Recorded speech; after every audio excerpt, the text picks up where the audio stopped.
Good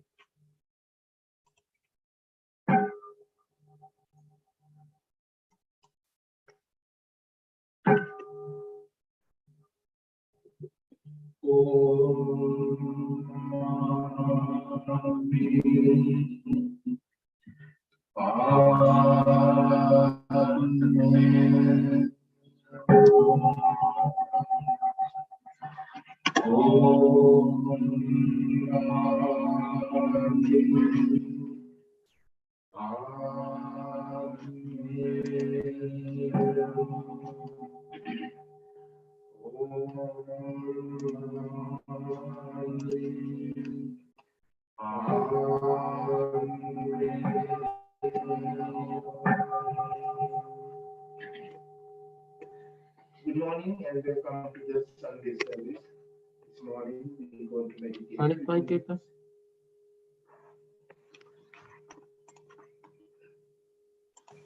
Good morning and welcome to the Sunday service. This morning we're going to meditate few minutes of meditation, Dhamma talk, and the question and answer.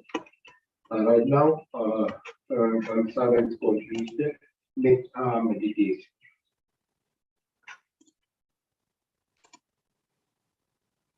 Let's sit in comfortable posture. Breathe and breathe out gently to prepare mind and body for the loving kindness meditation. Breathe in and breathe out gently for a couple of minutes.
Start spreading loving kindness thoughts to all the living beings.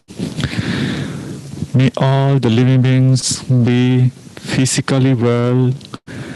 May all the living beings be free from incoming disturbances. May all the living beings be mentally well. Let's spread loving kindness thoughts in this way until we hear a sound.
Sadhu, sadhu, sadhu.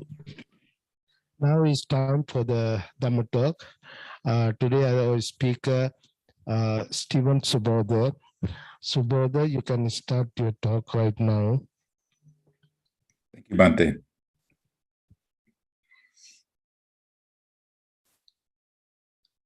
I pay homage to the Buddha. I pay homage to the Dhamma. I pay homage to the Sangha.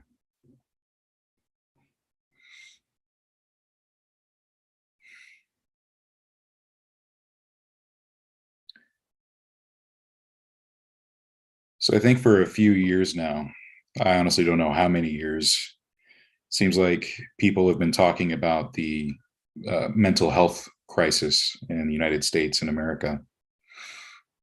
You know, how many people are dealing with depression and anxiety and a whole lot of other stuff,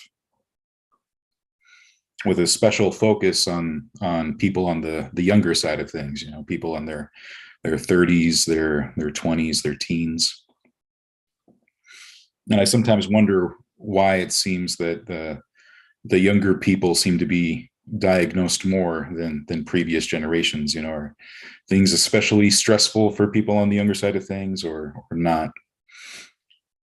But either way, it does seem that perhaps we can have a more nuanced conversation about something like, say, anxiety as something more existential, not something so easy to pathologize, something that a lot of people can be affected by throughout their life, something that we all feel to greater and lesser extent.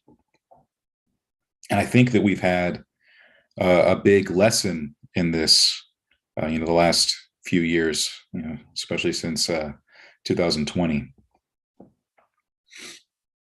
And I bring all this up because a while back, I'm not sure how many months ago now, was during one of my talks here at IBMC, and we were on Zoom, and someone asked a question in the chat. And it was one of those things where I didn't get to see it until we were right about to end. And someone had asked me if my practice had been affected by the pandemic.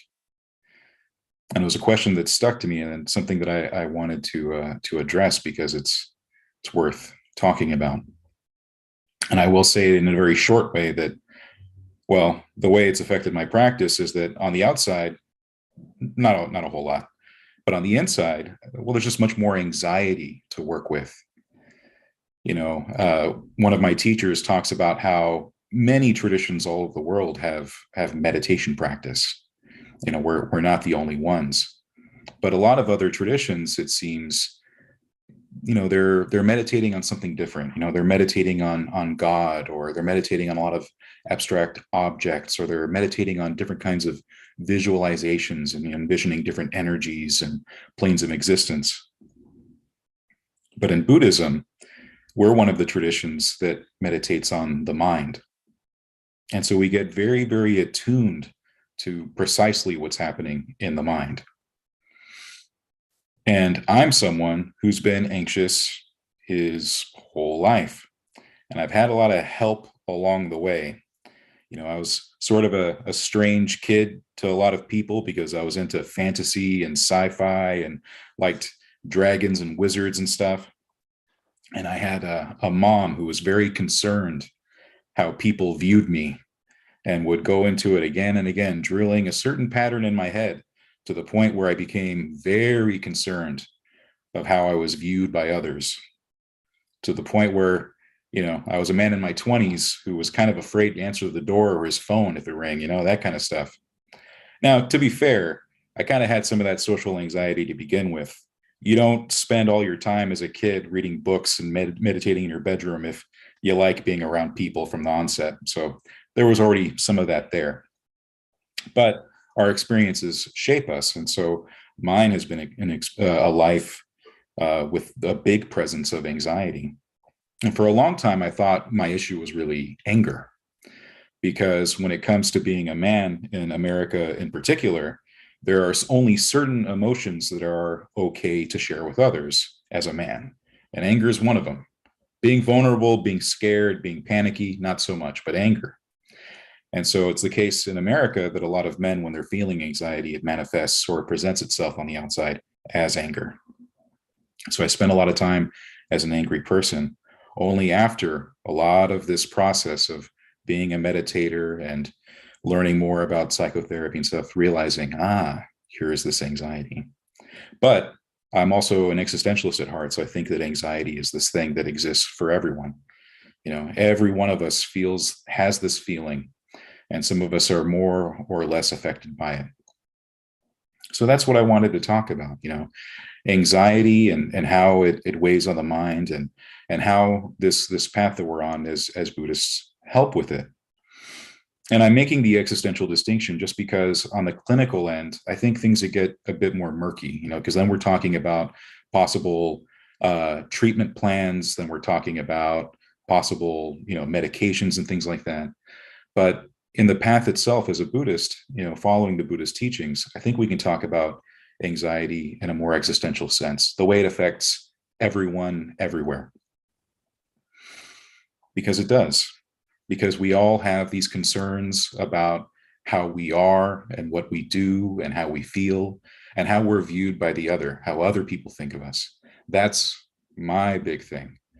I'm constantly convinced people don't like me. I'm constantly convinced that people have the wrong opinion of me. And I live in a state of perpetual apology, feeling bad for the person I am. That can be tough.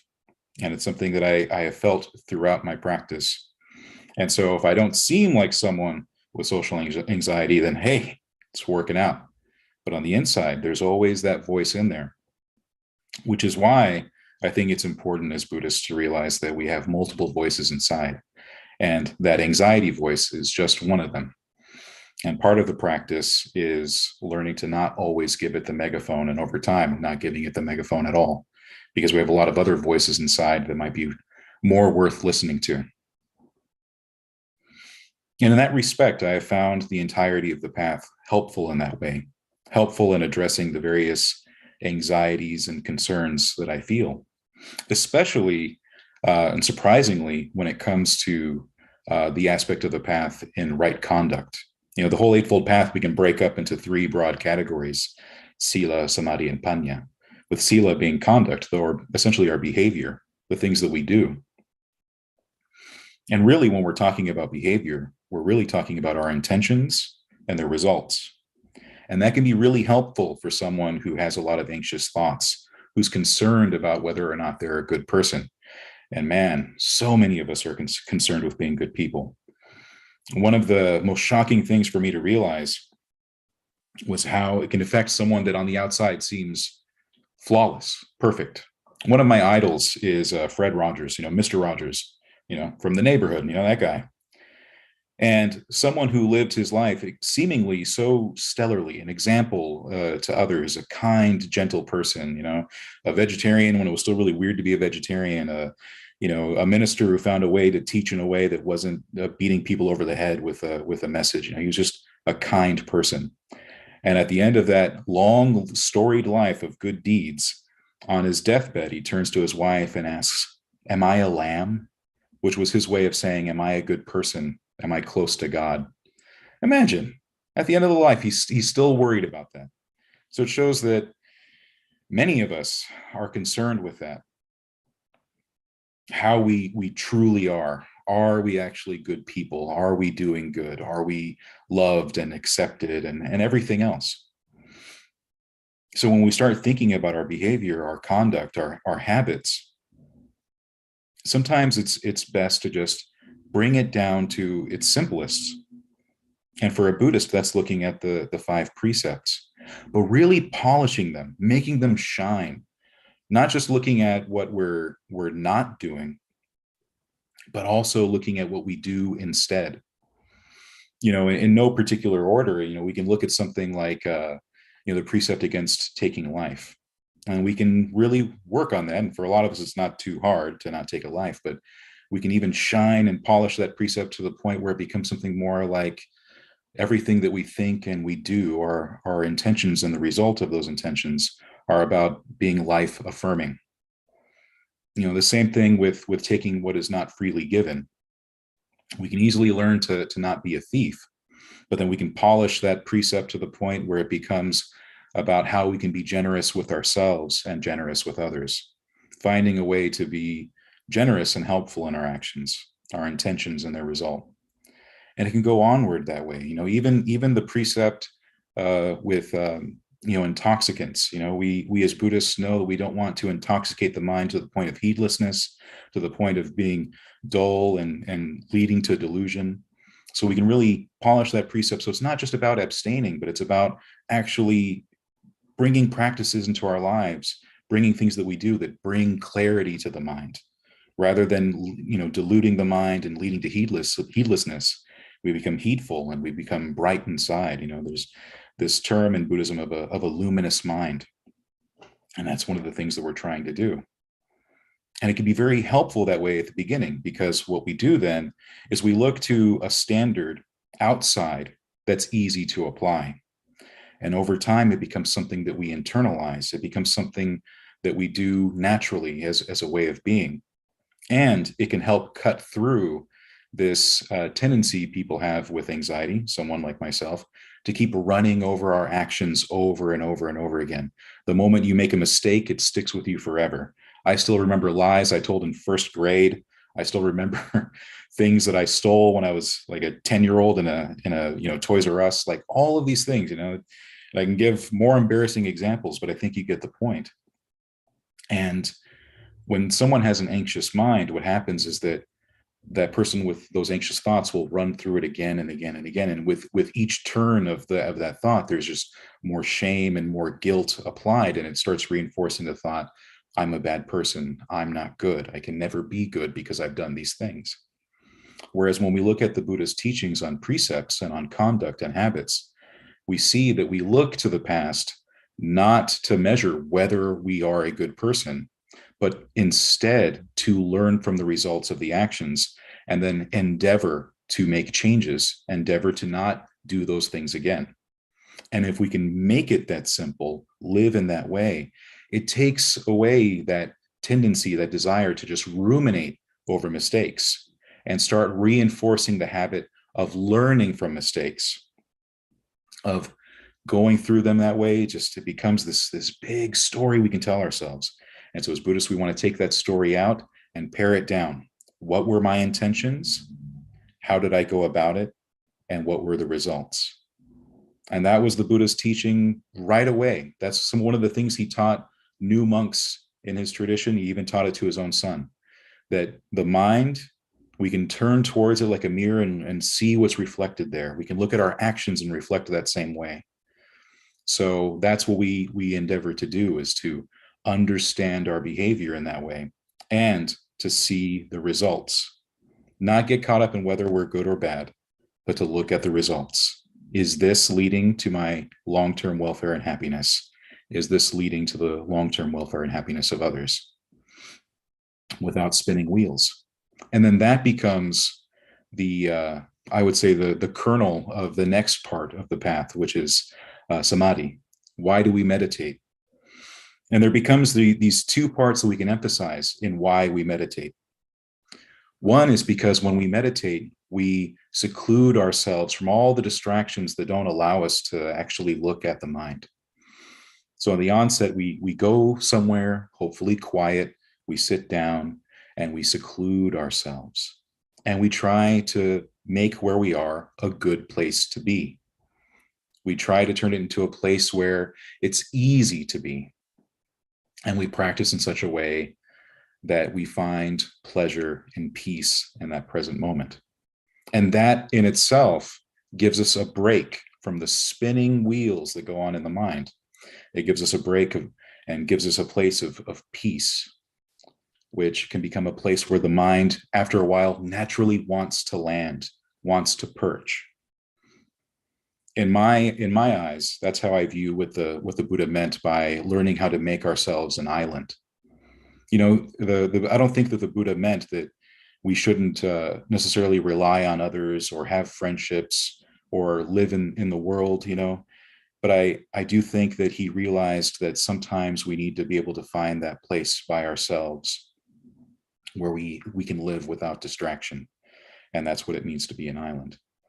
And when we view it that way, we can sidestep what I've seen in some people, which is to really struggle with the Buddhist teachings on skillful friendship, but then also seclusion. You know, how can the Buddha say that the whole of the path is skillful friendship, kalyana mitta, you know, admirable friendship, but at the same time, don't rely on others for your own salvation. Go be secluded.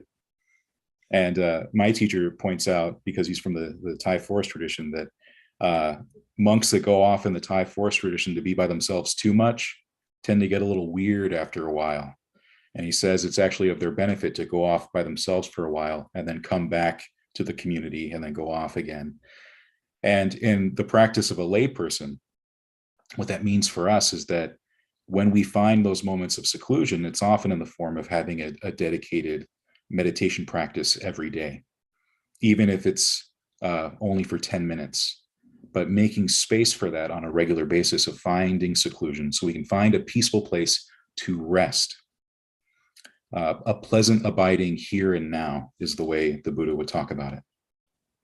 And as we make this pleasant space to reside, we also find another aspect of meditation that becomes very important. We realize that as we're sitting to meditate, that we actually have far more control than we think, that we're not just a passive recipient of what's happening in the body and happening in the mind, but because we have intentions, because we have an active aspect of the mind, we're able to manipulate things, move them around, shift them around. And what we find is that there's an aspect of meditation that is about exploration or even play. The fact that we're able to adjust the breath in a certain way so that it becomes more pleasing, more delightful, easier to stay with, so that the mind doesn't wander as much. And that when we breathe certain ways, that affects the body. People with anxiety know that your body and your breath, when you're anxious, all sorts of stuff starts to happen. You get the weird feeling in your stomach and your heart, your breath changes, but then you realize that you can actually breathe in a certain way that begins to relax that. And the tension and tightness in the body begins to let go. And you can feel the whole body beginning to breathe in a more relaxed way. And you begin to realize, like, there are tools here in this meditation that I can use to affect my mood, to change my state. And then with that, you can then turn towards the mind and see the habits play out. What stories are happening? And which ones do we gravitate toward the most? And what can we do in response to that to shift the mind towards something else? If we're caught up in the stories, how can we disengage from that particular story and find a better story to pay attention to? One that's more helpful. I can't remember how many talks ago it was, but I was talking about the worlds that we create and how at the center of each of these mental worlds, these landscapes that we create, is a kind of identity. And that gets back to this whole idea that we have many voices in our mind. My teacher talks about it as the committee of the mind. There's a lot of people arguing with each other. It's like politics.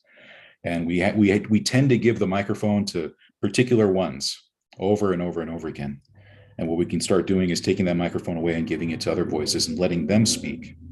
So if the narrative in our life has been that we're not a good person, we begin to move towards looking at the good that we've done and the good that we can do right now and the good that we can do in the future, and make that our emphasis, our point that we focus on. And recognizing when we can give light to other kinds of perceptions in the mind, realizing that we don't have to just think or feel a particular way, but then try to generate other kinds of thoughts and feelings. One of the most powerful gifts we can give ourselves when we're meditating and finding these kind of things emerging in our mind is compassion. Compassion for that part of ourselves that is hurting. Compassion for that part of ourselves that needs healing. Compassion for that part of ourselves that really isn't convinced that we are good. And that's the way we can acknowledge our own imperfection while still striving for perfection. And I think that's a necessary part of the path, because I've seen so many times with certain people that they're so convinced of their imperfection, and they're so worried that they could never strive towards the perfection of the noble ones, to be like the Buddha and his noble disciples, that they give away the possibility of ever being perfect, or the whole notion of perfection goes out the window. Whereas we can be gentle with ourselves and acknowledge where we are and be okay with that's where we are right now, while still striving for the nobility in thought, word, and action, the nobility of the noble ones. We can still do both.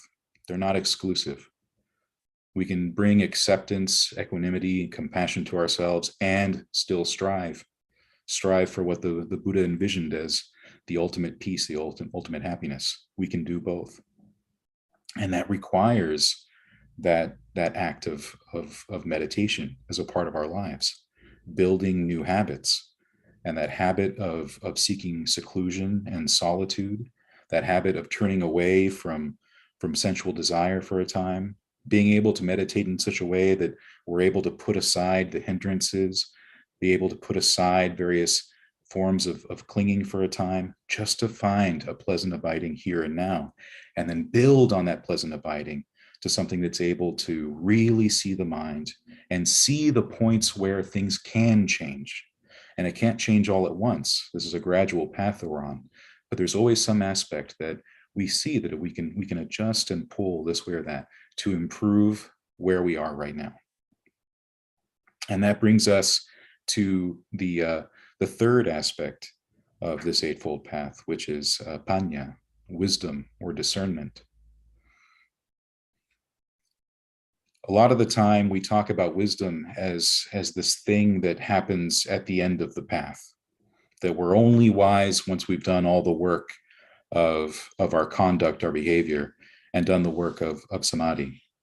And the truth is, we have that wisdom in us in some capacity in the form of discernment. That's actually why I like that translation.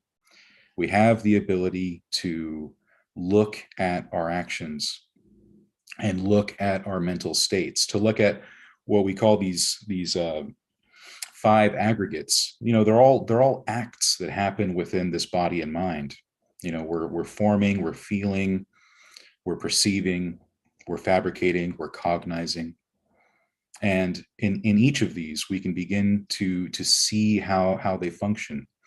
We don't have to have some kind of superhuman ability to like see at the microscopic level, like a superhero, like Superman, one of my favorite superheroes. People always give me a lot of flack for that. They don't like him, but I do.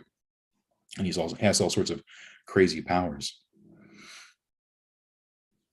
When it comes to discernment, it's really just the ability to look at how we're affected by our habits, which includes our habitual thinking, which includes the way that we continue to talk to ourselves.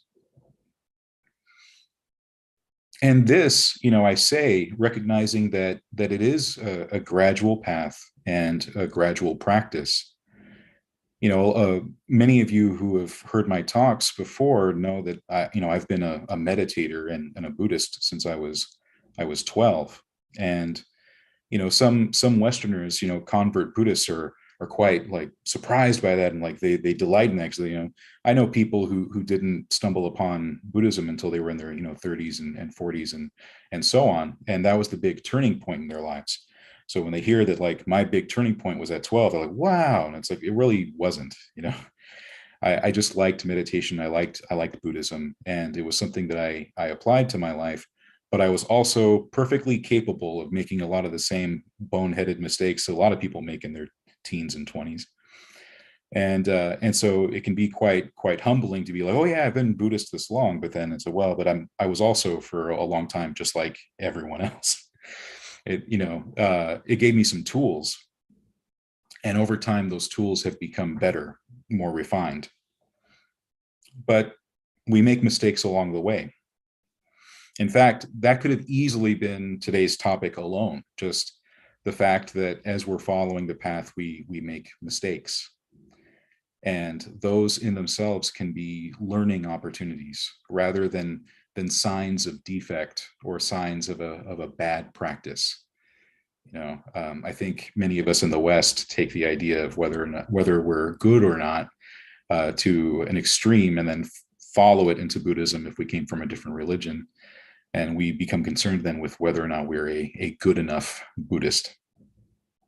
Whereas we recognize in the Buddhist tradition that we're not perfect until we're perfect.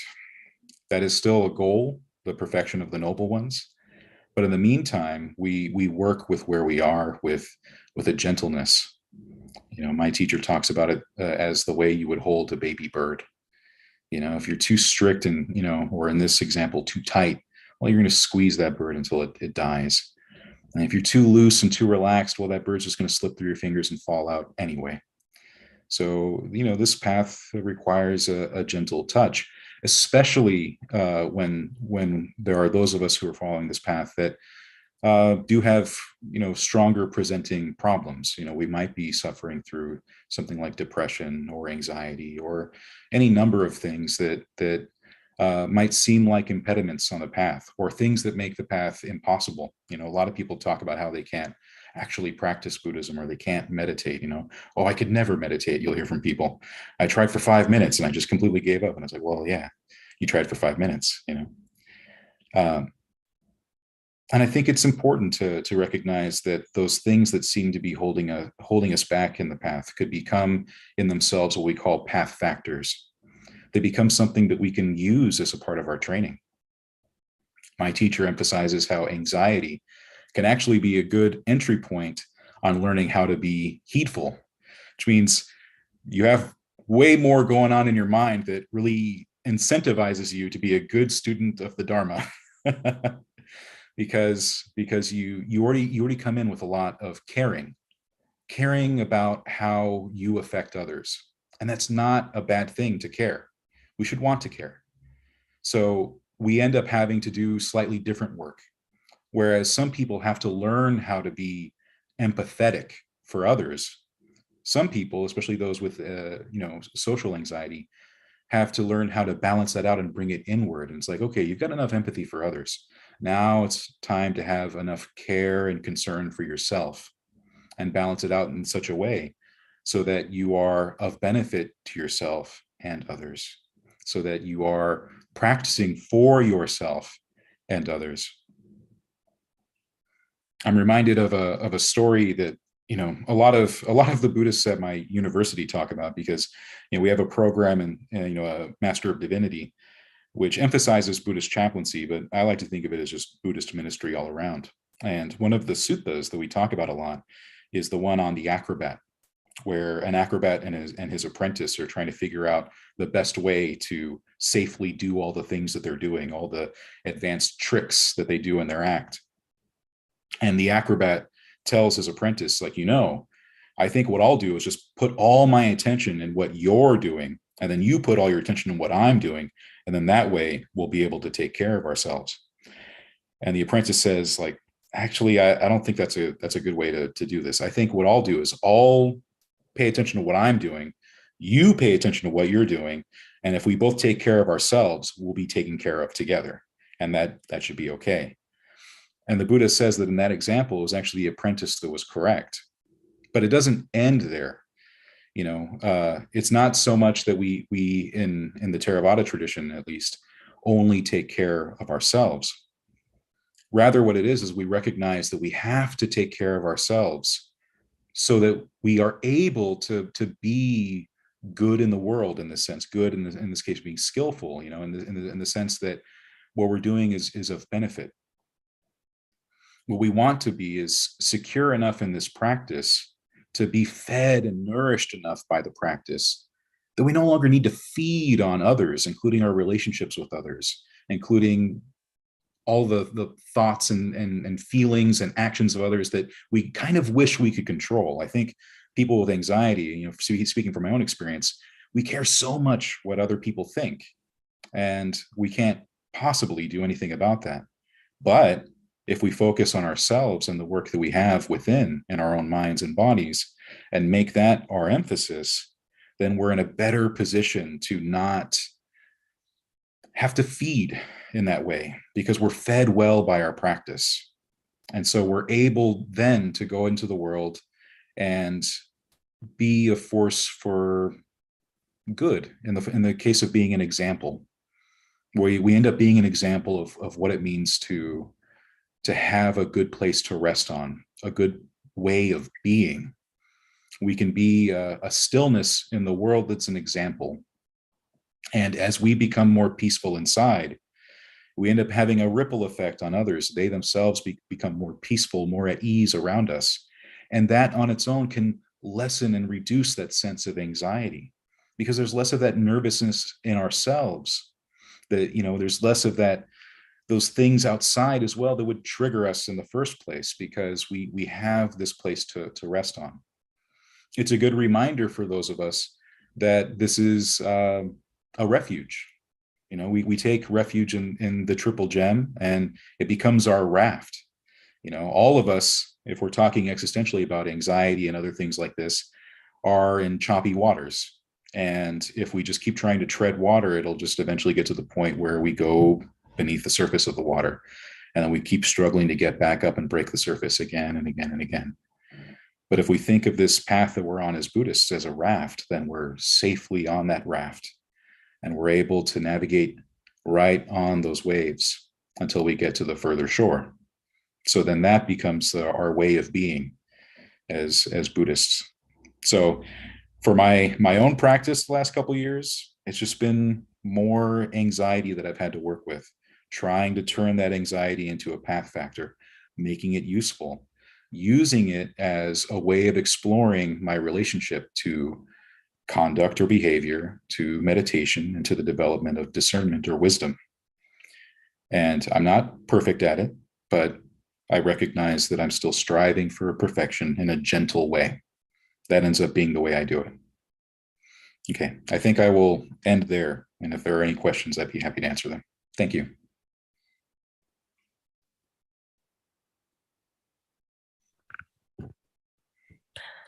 Thank you, Subodha. If anybody have any question or comment, you can ask. Yeah.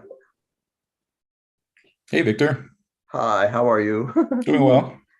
Thank you for this. It was a lovely talk for these times, what we're going through. I think you said a lot of things that should be said right now. So thank you. Thank you, Victor.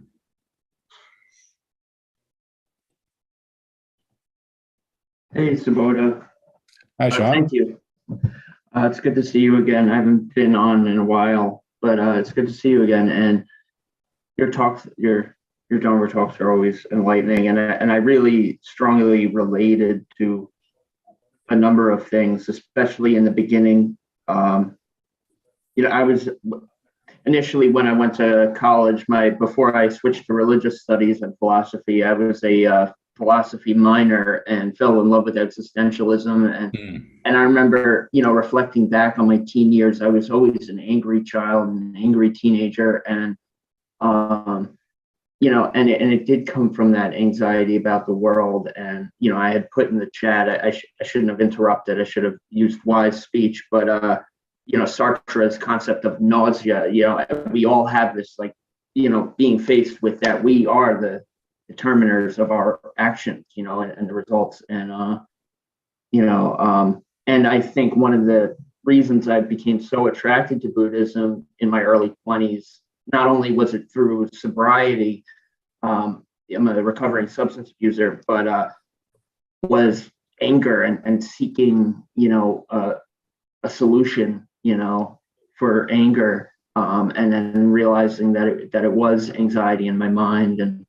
And I also appreciated what you spoke about at the end. There's actually a saying in AA that we can't transmit something you haven't got, and that applies also with not only the Dharma, but being well oneself and, and transmitting that to others and to the world. We have to take care of ourselves. And it also reminds me of, something that I've had to come to grips with a long time ago, was we have to have a self before we destroy the self. There has to, and for a long time I didn't have a real sense of self, who I was, and I was very concerned with what others thought, and always concerned about not being good enough and stuff. But thank you very much. I appreciate everything that you said. I'll pass. Thank you, Sean. what you said about anger, reminded me of my own experience with it. I think for me, anger was a good defense and offense. A lot of us, we feel so vulnerable inside. We feel like a bunch of jelly and goo in there, and so we want to feel protected and safe. And so, for me, anger was this kind of defense. I was putting up all these walls, and it was a way of making sure people stayed away because I didn't want people around. And so that's why I try to emphasize meditation as a way to really have that center. I keep talking about it as this place to rest on, a pleasant place to be, because what it does is it creates a still point within us where, regardless of what's going on the outside, we have that place to rest. We have that place to be. And if we can do this consistently enough, really make that our habit, our way of being, then we can see that we don't need as many defenses. We can start taking those walls down, and over enough time, we don't need those walls at all because we're secure enough inside. That's been my experience and what I am actively working on developing in myself. So yeah, thank you for sharing, Sean. That was great. Anyone else? I also saw some stuff in the chat, but if anyone has a question or a comment.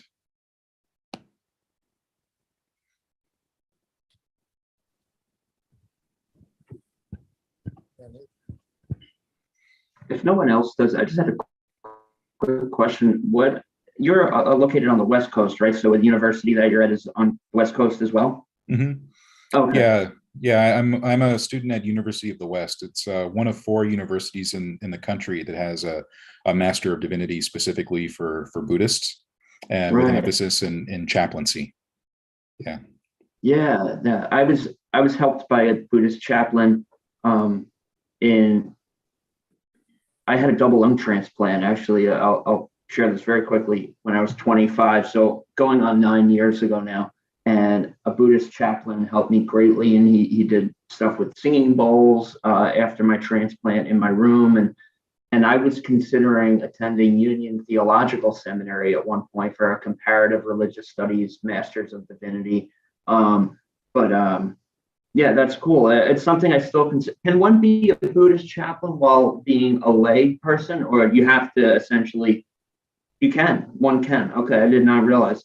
Okay, thanks. Yeah, I would say the grand majority of Buddhist chaplains in the United States are lay people. Lay ministers or just lay chaplains in general.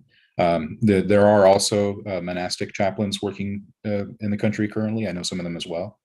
It gets a little more difficult. He was monastic. It gets a little more difficult for military chaplains because it starts going against different monastic codes. But you'll find a lot of monastic chaplains in hospitals mostly. Yeah, that's usually a good place. I know a few who also do prisons. Yeah.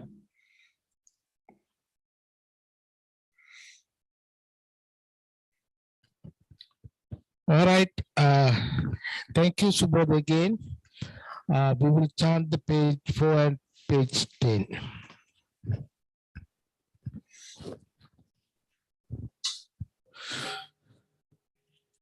Namo tassa bhagavato arahato samma sambuddhassa. Namo tassa bhagavato arahato samma sambuddhassa. Namo tassa bhagavato arahato samma sambuddhassa. Buddhaṃ saraṇaṃ gacchāmi. Dhammaṃ saraṇaṃ gacchāmi. Sanghaṃ saraṇaṃ gacchāmi. Sentient beings are numberless. I vow to save them all. Deluding passions are inexhaustible. I vow to end them all. My gates are limitless. I vow to study them all. Buddha's way supreme, I vow to attain it. May suffering ones be suffering free, and the fear-struck fearless be. May the grieving shed all grief, and the sick find health relief. May all merit be extended to everyone, that we together with all beings may gain Buddha's way. Om Mani Padme Hum. Thank you, Subodhi. Thank you for everybody. I don't know who's going to give a Dhamma talk next Sunday, but you can find out to the webpage. Again, thanks for everybody. And by the power of the Buddha, Dhamma, and the Sangha, and by the power of all the Bodhisattvas, you all be well and happy. Sadhu, sadhu, sadhu.